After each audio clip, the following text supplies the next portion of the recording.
Hi, this is Sergeant Beast Larson talking about Miranda Rights, Miranda Warning. What are they?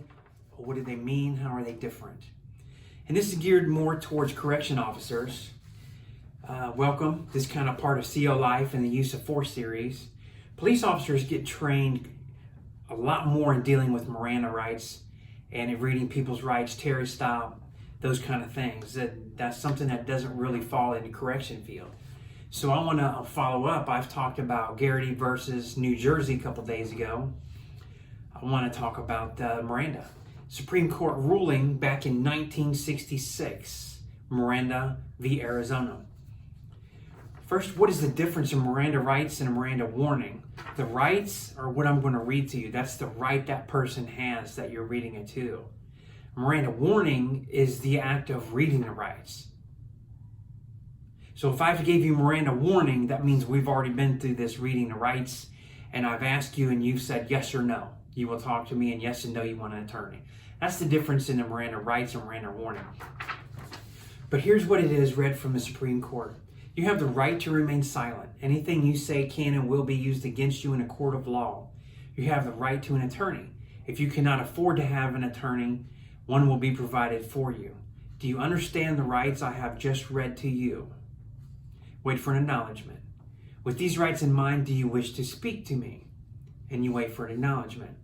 Now, we were taught, and I'm retired from police in Kentucky, the Commonwealth attorney, the head attorney for the state, wanted us to read from a card, keep it in our shirt pocket.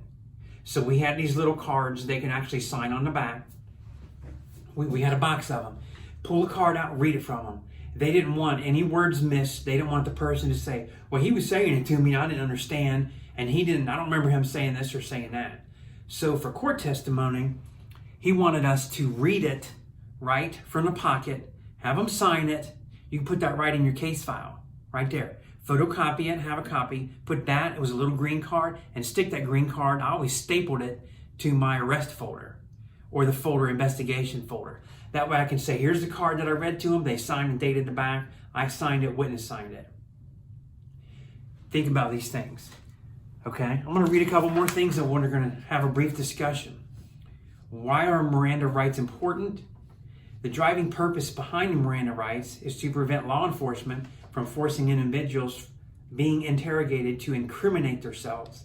The Miranda rights were created to help defend the Fifth Amendment, the right against compelled self-incrimination, and uphold the Sixth Amendment right to counsel. That's why you hear people say, I plead the Fifth, I plead the Fifth. Either you talk to an investigator or you plead the Fifth saying, I waive my right, I'm not talking.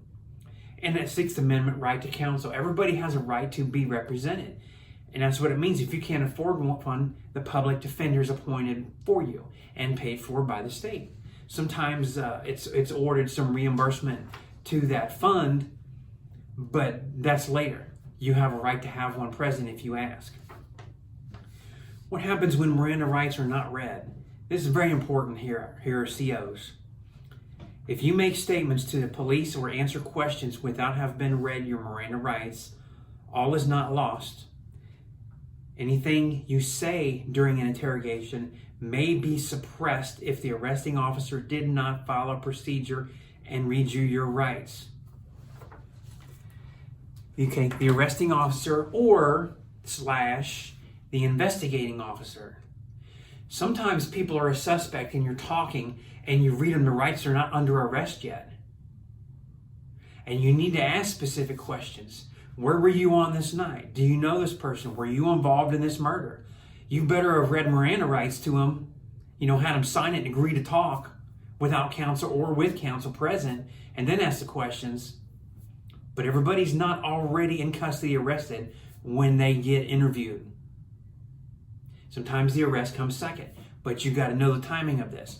Now here's what's important, correction officers. Now I'm retired police. I worked in a prison, worked at county jail, been in the military, law enforcement over 30 years. I've taught a lot of things. So I know working at the prison, when they called me in after use of force and the captain did, and he wants to ask me, why did I do this? He's questioning me as a suspect because he's thinking Did I use excessive force? Was my force inappropriate? Did it violate policy or laws? I'm going to do like this because he's questioning me. So whether I'm an officer in uniform, I'm in plain clothes like this, it doesn't matter. He's questioning me about a crime, about something that happened that could be criminal. He should have read my Miranda rights every single time he questioned me. He never did. But because of my experience and I knew what I did, I knew I would be cleared by the investigators. I knew the force that I used or whatever that situation was. It was clear. It was in black and white. I was justified. I was supposed to do that by policy and by law. So it never became an issue. Only once was it kind of an issue and I brought it to their attention. And guess what? They did not read the rights to me, but they stopped talking to me. So go figure. I have a background, 20 years of law enforcement where I know about Miranda. They have a correction background where they don't know about Miranda, and you see where it got them. So first thing that's very important I want to tell you, if you get called in the office and somebody's sitting back there rocking back in their chair like this and they want to talk to you, if they read you the Miranda rights, don't panic. Don't panic. That's what they're supposed to do. Now, they may have ulterior motives. Yes, they're trying to get you to say something. Maybe somebody's trying to burn you. That does happen. But if they read you your rights, it does not mean you're under arrest yet. I've been read my rights several times, not been arrested. Police officers, when we're involved in the use of force and things, they would read it to us. And the first time, it really took me back as a new officer. And then they explained it later. Look, this is the procedure. This is how we do. Even though we're in uniform and a police officer, we still have the same rights as any civilian that's being questioned. And it's a formality for us. Did I do this? Did I do that? Does your cruiser have dash cam? Do you have that recorded? Is it turned in evidence? Yes, yes, yes. All this. Okay. No more questions. So I've been through this several times. So it's one of the things you're going to learn in corrections. You don't panic over it. Take it for what it's worth. That's why I'm making this video. I had a request yesterday from somebody. After I talked about Garrity v. New Jersey, can I talk about Miranda? Talk about the Miranda rights. That's why we're doing this really quick. So no panics. Listen to what they're saying. If you think something is really, really wrong and they're not reading you your rights, you can say, aren't you going to read my rights?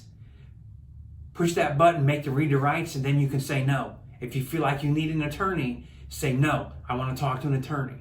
Now, doing that, they may put you on suspension, paid or unpaid, so you got to make this decision. Hey, are you guilty of something or are you not? If you're innocent, it's easy to talk to and explain and to work through this without an attorney and going that way. That's your decision. Miranda is important in corrections.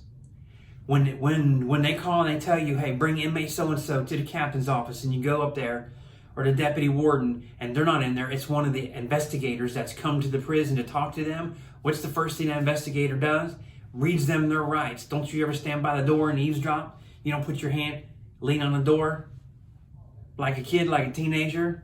If you don't, when that door shuts, stand next to that door and kind of need to listen. That's how you learn things. They read them their rights. First thing they do, investigators do. When I was involved in the use of force and at the prison, internal affairs called me in to talk to me, you know what happened? They read me my rights first thing. They knew I was retired police, but that's also how they do their business. They're protecting theirself legally. They're protecting the person that they're interviewing legally. That's policy and procedure. That's protocol. That's all those fancy words. They're doing it right. So strive for perfection, be like the investigator, and do it right. It's a little bit different than walking in a dorm in GP and, hey, who's the one that did this? Who broke the TV? You're not interrogating anybody directly. You're just asking a statement. They say somebody broke it. You can take that inmate so-and-so, take him into another room. You're going to have your supervisors come down or whatever. You're asking them about something they did. The criminal damage, that's crime, isn't it? Even though you're not arresting them because they're in there, if you're going to investigate and press charges, you should read them their rights. Read them their rights, then question them about breaking the TV. So think about this. Hope it helps you. Miranda v. Arizona. You do have a right to remain silent. Now I'm going to go, just to give you a quick tidbit, I'm going to go through several video scenarios how to write a use of force report. So I hope you like those. Each one's going to be about a specific incident I was in and what I wrote, how I wrote it, what I said, what became important on paper. So don't forget to like, hit the share. We got to bring our community together. The law enforcement community, which is the police and the corrections both. Park rangers, anybody wearing a badge. Anybody wearing a badge, put that uniform on and represent. We are a law enforcement family. See you soon.